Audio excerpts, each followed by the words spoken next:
Yamuna Tira Manachati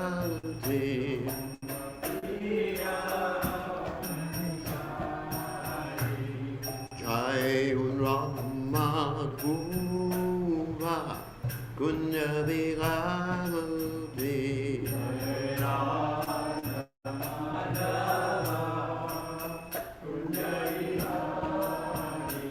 Jai Radhu Madhuva Kunya Vigavati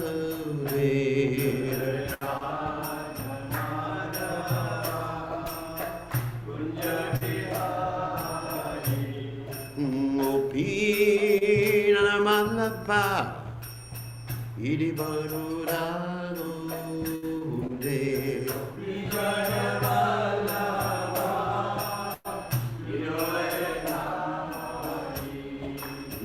Pijana Palapa Idi Barurado De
Jai Om Vishnupad Paramahansa Parakacharya Altutela Satashi Shimad His Divine Grace Abhaya Charanada Bhaktivedanta Goswami Mara Srila Prabhupada Ki Jai ISKCON Founder Acharya Srila Prabhupada Ki Jai Ananda Goti Vaishnav Vrinda Ki Jai Namacharya Srila Haridas Thakur Ki Jai Friends, say Kaho, Sri Krishna Chaitanya Prabhu Nityananda Sidwaita Gadadha Shivasari Gaur Bhakta Vrinda Ki Jai Shri Shri Radha Krishna Gopakapna Shyam Kunda Radha Kunda Giri Govardhan Ki Jai Vrindavanam Ki Jai Maturadam Ki Jai Jagannath Swami Ki Jai Yamunamai Ki Jai Shmati Lasidevi Ki Jai Samaveda Bhakta Vrinda Ki Jai Gaur Premananda, Hari Hari Hari Bol. All glorious the assembled devotees, all glorious the assembled devotees, all glorious the assembled devotees, all glorious to Shri Guru and Gauranga Shri Prabhupada Ki Jai.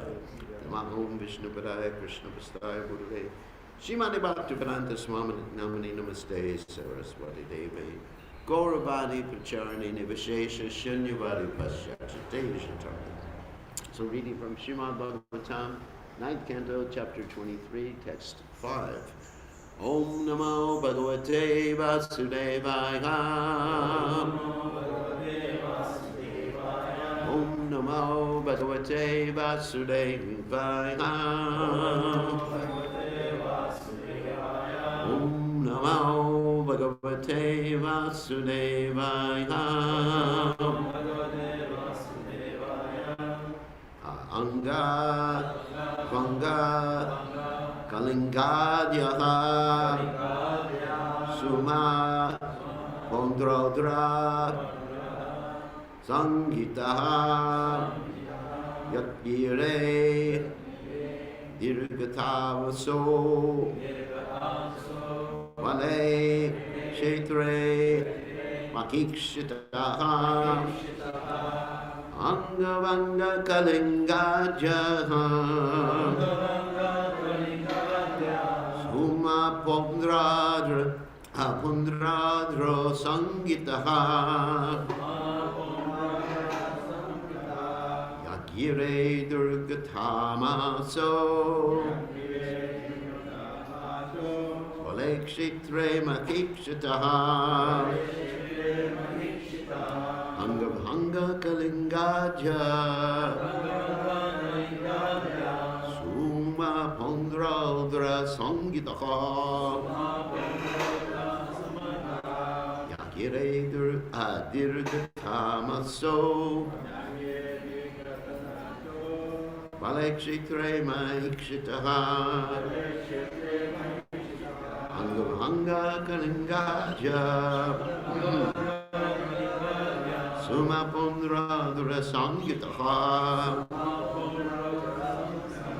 Yagire Dirgatamatsu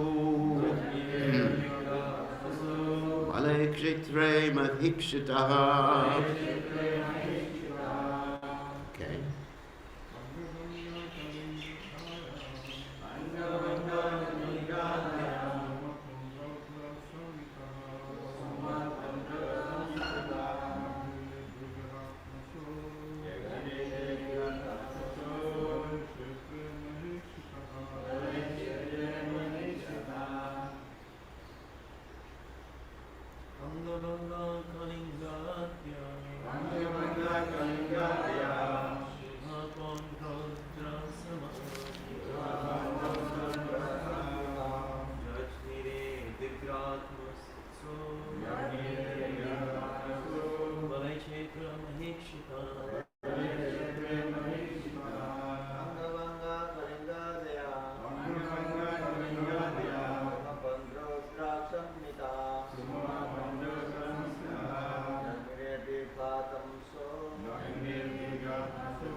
Anga, Anga, Vanga, Vanga, Kalinga, Kalinga, Ajaha, headed by, Suma, Suma, Pundra, Pundra, Odra, Odra, Sangitaha, known as such, Yagyare, were born. Dirgata Matsaha, by the semen of Dirgatama. Balahe, of Bali. Kshetre, and the wife. Mahikshitaha, of the king of the world. Translation, by the semen of Dirgatama, and the wife of Bali, the emperor of the world, 6 sons took birth, namely Anga, Vanga, Kalinga, Suma, Pundra, and Odra. So there's no purport to this text, nor the next text, and the third text has a purport, so we're just going to keep reading. Actually, we'll comment on the third text. So I'll just keep reading. Chakru Swanamna Vishayan Sadiman Pratchikams Jate Kalapanam Gato Yogni Tasmad Divyuratastataha. These 6 sons, headed by Anga, later became the kings of 6 states in the eastern side of India. These states were known according to the names of their respective kings. From Anga came a son named Kalopana, and from Kalopana came Divyurata. Text 7 to 10. And you can comment on this one. Asuto Dharma Rato Yasha Ye Chitra Rato Pajaha Romapada Iti Kyatas Tasmai Dasaratasaka Shantan Swakanyo Rayachad Vishashringa Uvahayam Deve Varshati Amrama Aninyur Harini Sutam Nacha Sangita Vatitrar Vikramalinganar Hanari Satudatyo Napatyasya Nirupyeshtim Utkute Prajamadad Dasharatho Yena Lebe Praja Prajaha Chaturango Rumapadat Apitu Lakshas Tutat Sutaha. So this is a topic that you're all familiar with, actually. From Divarata came a son named Dharmarata, and his son was Chicharatha, who was celebrated as Romapada. Romapada, however, was without issue, and therefore his friend Maharaj Dasarath gave him his own daughter named Shanta. Romapada accepted her as his daughter, and therefore she married Rishishringa. When the demigods from the heavenly planets failed to shower rain, Rishishringa was appointed a priest performing the sacrifice after being brought from the forest by the allurement of the prostitutes, who then staged theatrical performances accompanied by music and embraced and worshipped him. After Rishishringa came, the rain fell. Thereafter, Rishishringa performed a sun-giving sacrifice on behalf of Maharaj Dasarath, who had no issue, and then Maharaj Dasarath had sons. From Romapad, by the mercy of Rishishringa, Chaturanga was born, and from Chaturanga came Kritu Laksha. So anyway, so we can tell this whole story. That once upon a time, Romapad, let's start with Dasarath. Dasarath was a very powerful warrior. That's why he's called Dasarath. He could fight with 10 chariots at one time. So Dasharatha. So, but even though he's so powerful, it didn't seem to be his karma to have children. You know, sometimes there's certain karma. You want to have a child, but you can't have a child. It happens with many people like that. For example, Chitraketu, his karma was not to have a child. And so he prayed, and finally got the benediction that, all right, you get a child, but he'll be the cause of your suffering and enjoyment, Harsha Shoka. And he thought, oh, this is great. Every child gives happiness and distress, which is true. He was thinking like that. But little did he know that because he had tried to have a child with so many wives, he had 10 million wives. It's a lot of wives. Many more times the population of Fiji. It's actually more than the population of most of the countries in the world, basically. So that's a lot of wives. So anyway, so even though he had tried, and finally one wife gave birth to the kid, Harsha Shoka, the other wives didn't like it too much. You know, the 9,999,999 wives didn't like it so much, so they decided to kill Harsha Shoka. Harsha Shoka died. And Chitraketu was taught a nice lesson by Harsha Shoka dying, and Narada Muni came and preached to him, and then Chitraketu went on Sankirtan after that, distributed books. Did Harinam. After that, he did Harinam in Nandi every Saturday. So, but anyway, I added that portion. So Dasarath, just didn't have a child, so he was really upset. And really, what am I going to do to have a child? And then it was told to him that actually the 4 Kumaras had previously predicted to Sumanta had heard this, and was like the prime minister or the assistant to the king, that you should do this ceremony called Putra Kameshti, one who wants to have Putra means those who save you from Put or hell. That's another good reason for having a son, because the son can save the parents from hell. The daughter can also save the parents from hell too. She's called Putra. So, but you have to have the ceremony performed by someone who has never seen a woman his whole life. And that's kind of hard because most of us have mothers. And usually the first thing we see when we're born is what? Our mother. Isn't it? Of course, the doctor too. Doctor, but the mother's there too, and the mother takes us on her lap and breastfeeds us and everything, obviously. So he, somehow or other, Never saw a woman. The reason he never saw a woman was that once upon a time his father, who was his father? Kabanda? Not Kabanda. What? Vibandaka is actually the full name. Vibandaka. His father Vibandaka was meditating in the forest, and Indra sent down one of his heavenly girls to try to dissuade him from meditating, and she started to propose to him, and he said, "No way." And she said, "I'm going to commit suicide unless you give me a son, and you're going to be responsible for killing a Brahmani." So he basically gave some of his genetic material. He just gave. She wasn't interested in just having a kid. She just wanted him to deviate from his religious principles, and that was given to a deer, and the deer gave birth to a kid with a little horn on his head. He's called Rishi Shringa. So anyway, so Rishi Shringa, he never saw a lady his whole life. Same time, you have Romapad Maharaj. We also have a devotee in the movement called Romapad Maharaj. It's one of my dear godbrothers. But you had Romapad Maharaj, the king of another kingdom, who didn't have a daughter. He wanted a daughter. And Dasarath wanted a son. Dasarath had a daughter, so he gave him his daughter Shanti.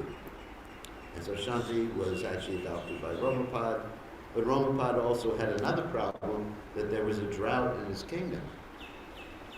There was no rain.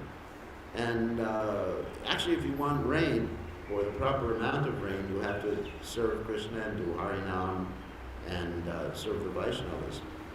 So it was predicted that if he wanted rain in his kingdom, he would have to bring Rishi Shringa there. But Rishi Shringa was really kept captive. It was like, just like nowadays you have this virus and someone is isolated for a certain number of days, right? You put them in isolation. So he was kept in isolation for his whole life by his father, because his father didn't want him to ever meet a woman, and his father had prohibited, Vibandaka had prohibited all women from entering into the forest where they were meditating. It's even described he wouldn't even let female animals in there. Just have to have male animals, you know. I don't know how they do that. Can you imagine just male fish and male whatever. So anyway, so what happened is that Romapad knew that he had to bring Rishi Shringa to his kingdom.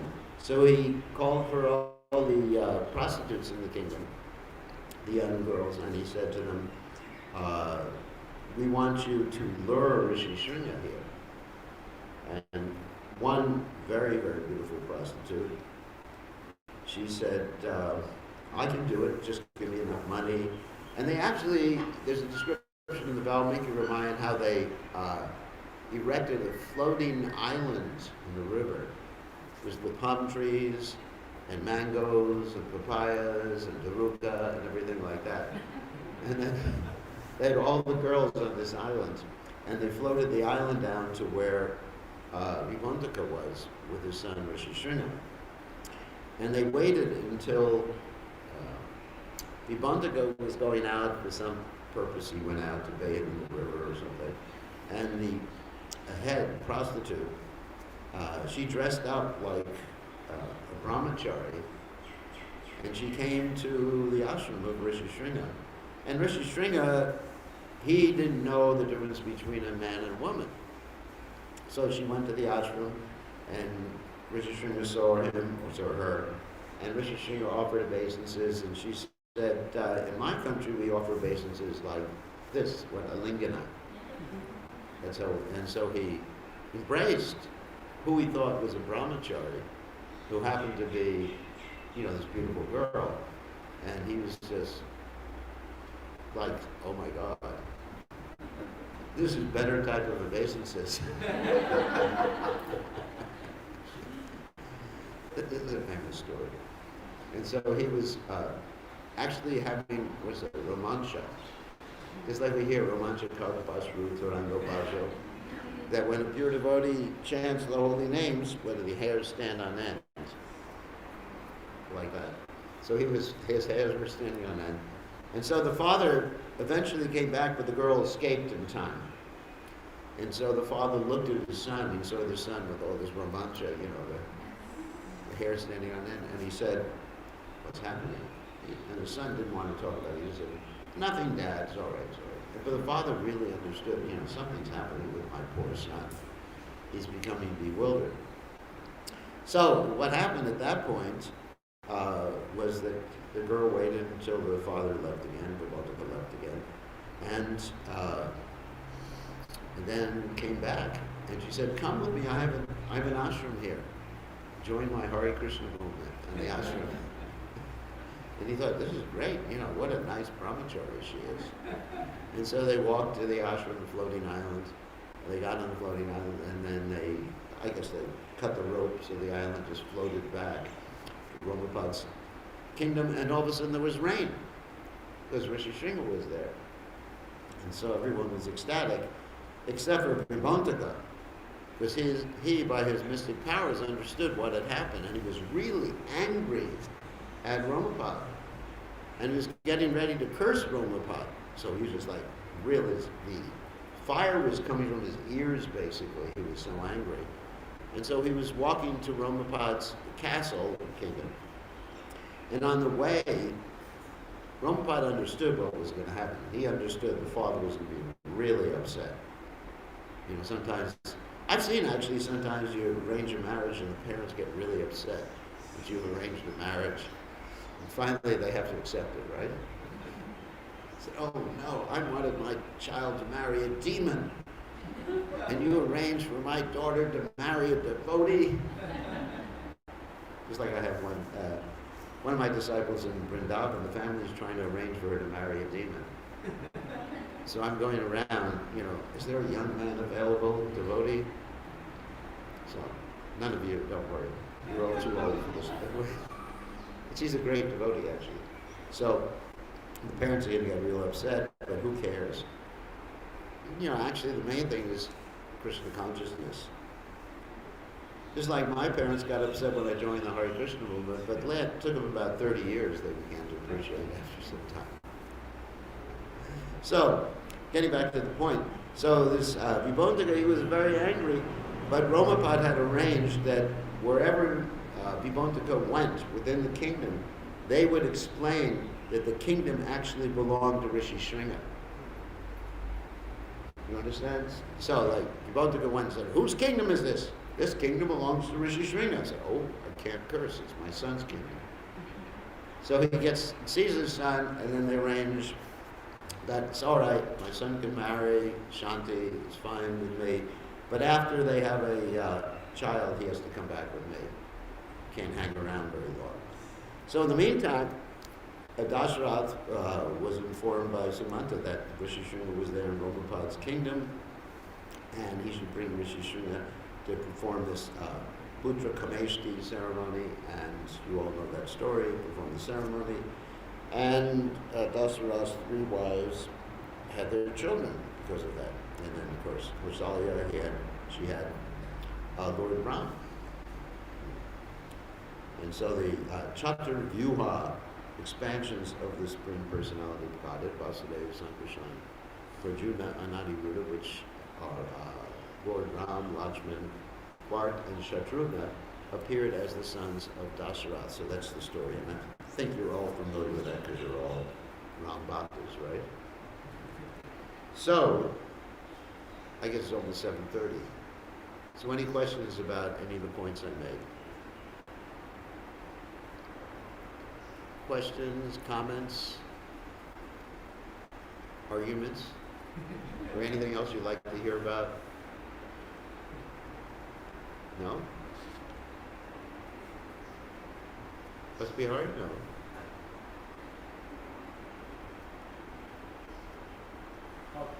How generally it is, because the previous, even though we haven't seen the woman, but previous connection is already.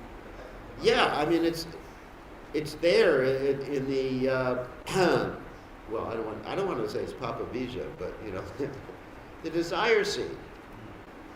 The desire seed is there. It's there in a dormant state. Just like you take a little child, like a 3-year-old child, and you say, are you interested in getting married? And the child will say, what? No. Why am I going to waste my time doing such a thing like that? I want to be a brahmachari. So then the child grows up and goes through what they call puberty. Then the child says, I want to get married. Because it's there in a dormant state. So the interesting thing about Krishna consciousness is that when one chants very sincerely, then all these desire seeds become fried, which is interesting. So therefore, you have these great pure devotees like Ramananda Roy, who was able to, Ramananda Roy, of course, I think you all know who he is. He's an incarnation of Vishaka and also Arjuna. And Ramananda Roy was able to teach the girls how to dance. And not only was he teaching these young girls how to dance, but he was touching them and bathing them and everything like that. And there was not a hint of any lust. So that's actually what happens when one chants perfectly. One doesn't have any more lust, anger, greed, illusion, envy, or any of these, what we call anarthas. So if you have these anarthas, not if, that's interesting. So if you recognize any of these anarthas in your heart, that means the solution is you got to chant better.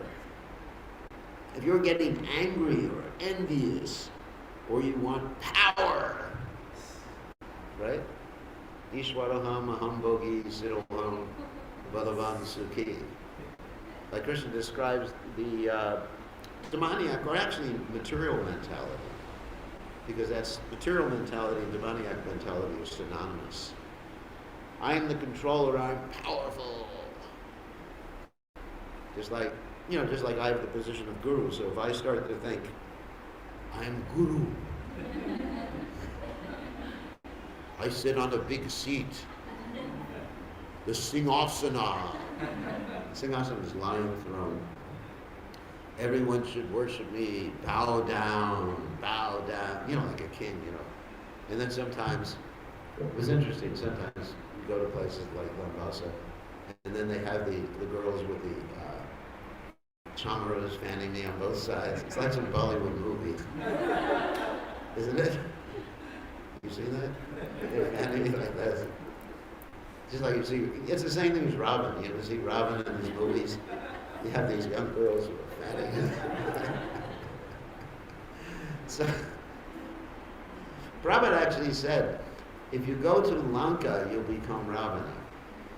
What does that mean exactly? That means if one becomes enamored with opulence in this world or position in this world or wants those things, that person can become demoniac like Ravana.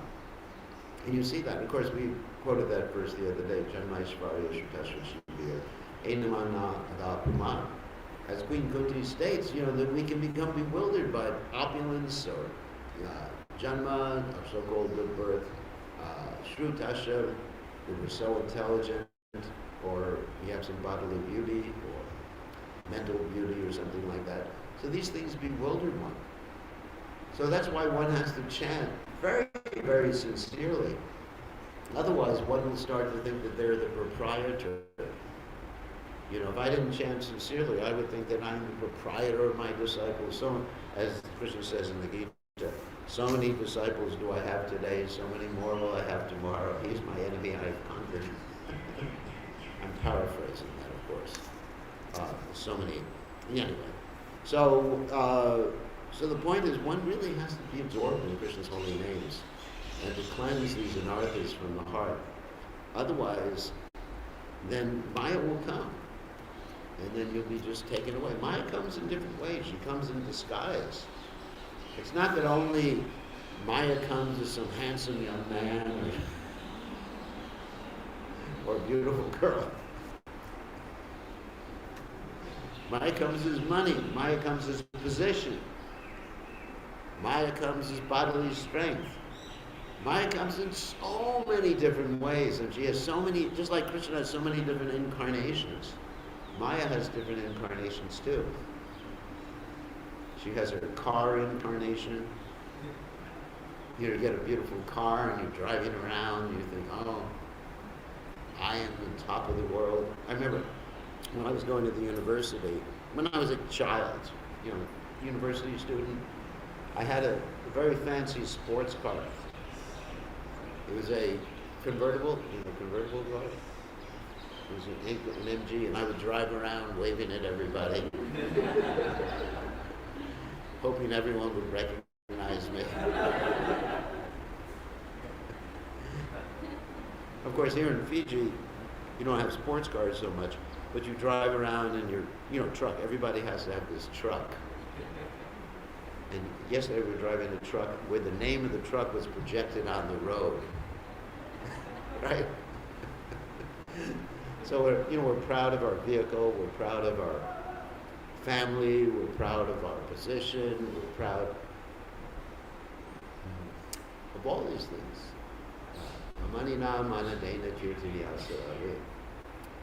Right? So we have to give up this pride and understand that we're just servants. That's another point. Not only do we have to chant Hare Krishna nicely, but we should cultivate this mood of servitude. Gopi Bharata Parakamala Dasa Dasa Asana Dasa. I'm not only the servant of Krishna, I'm not only the servant of my Guru, but I'm the servant of all the Vaishnavas. Dasa Dasana Dasa. Servant of a servant of a servant of a servant of the Lord. Then one can overcome these problems like lust, anger, greed, illusion, heaven. Anyway, so in the case of Rishi Sringa, it's not that he was in Maya, so to speak. This is the pastime of the Lord. We're not criticizing Rishi Sringa. This was meant to happen. But we're not Rishi Sringa. So when we fall in Maya, it's real Maya. It's not Yoga Maya. It's Maha Maya. You understand? When we become attached, not understanding Nishabhasha Midam Sarvam Yadgaja Jagajan Jagada. Jena Chiktena Bunjada Margadha Krishna Svutanam, that everything is only controlled by Krishna and whatever we have is being lent to us. That's real, then we're in real Maya. If we think that someone belongs to us, something belongs to us, we have a right to something. I mean, just like nowadays, there's a whole discussion in America at least about abortion. You know about abortion? It's not legal here in Fiji. But in America, it's a big, big thing, abortion. And the primary argument is it's my body. I can do whatever I want with my body. Doctors can't tell me, even if another living entity is inside my body, I can kill him. Isn't that demoniac?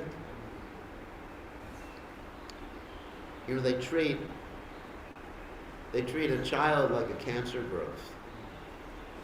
Demoniac. Because they're thinking they own something. It's not my body. Did you pay for it? At least you could say it's your car because you paid some money for it. But who gave you the ingredients for your body? Krishna, not your mother. Krishna. So this body belongs to Krishna. Everything belongs to Krishna. And he's just lending it to you. Like I have a computer here. It's not my computer, it's Krishna's computer. And he's lent it to me for service to him. Okay, I think we have to greet the deities now, right? Yes, no, maybe? Oh, Guru Puja. Okay. All right, thank you very much. All glories to Srila Prabhupada. Srila Prabhupada ki jai.